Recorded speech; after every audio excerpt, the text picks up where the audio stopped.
এদিকে অতিবৃষ্টি এবং ভারত থেকে নেমে আসা পাহাড়ি ঢলের তোড়ে ভেঙে গেছে শেরপুরের নালিতাবাড়ির চিল্লাখালী নদীর দক্ষিণ সন্ন্যাসী ভিটা নোয়াপাড়ার একটি স্টিলের ব্রিজ।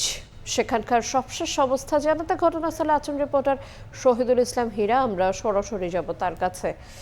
হীরা, পাহাড় থেকে নেমে আসা খরস্রোতা চেল্লাখালী নদীর আজকের রূপ দেখতে বোঝার কোনো উপায় নেই। গতকালকে এখানে একটি ব্রিজ পানির তোড়ে ভেসে গেছে। আসলে আমরা লক্ষ্য করেছি এই শেরপুরে যে পাহাড়ি ঢল আসে, সেই পাহাড়ি ঢল কিন্তু আসলে ক্ষণস্থায়ী হয়। একবারে পানি চলে আসে, প্রচুর পরিমাণে পানি আসে, সেই প্রচুর পরিমাণে পানি এসে কিন্তু আসলে সবকিছু ভাসিয়ে নিয়ে যায়। কিছুক্ষণের মধ্যে আবার হয়তো কয়েক ঘন্টার মধ্যে পানিগুলো চলে যায়। তো আমরা জানতে পেরেছি এই ব্রিজটি ২০২০ সালে নির্মিত হয়েছিল। ১৫০ ফুট, প্রায় ১৫০ ফিট দৈর্ঘ্যের এই ব্রিজটি। তারপর থেকে কিন্তু আসলে এই দুই পারে, নদীর দুই পারে কিন্তু লোকজন আসলে যাতায়াত ছিল।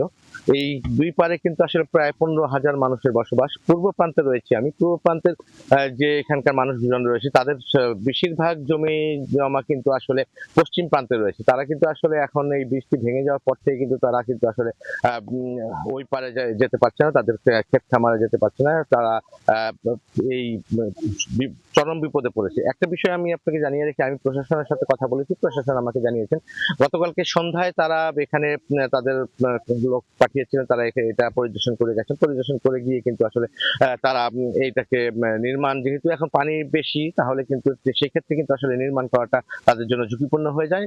তবে প্রশাসন আমাকে জানিয়েছেন এখান থেকে দুই প্রান্তের যাতায়াতকে সহজ করার জন্য কিন্তু এখানে একটি ডিঙি নৌকার ব্যবস্থা করে দিবেন বলে আমাকে প্রশাসনের লোকজন জানিয়েছেন।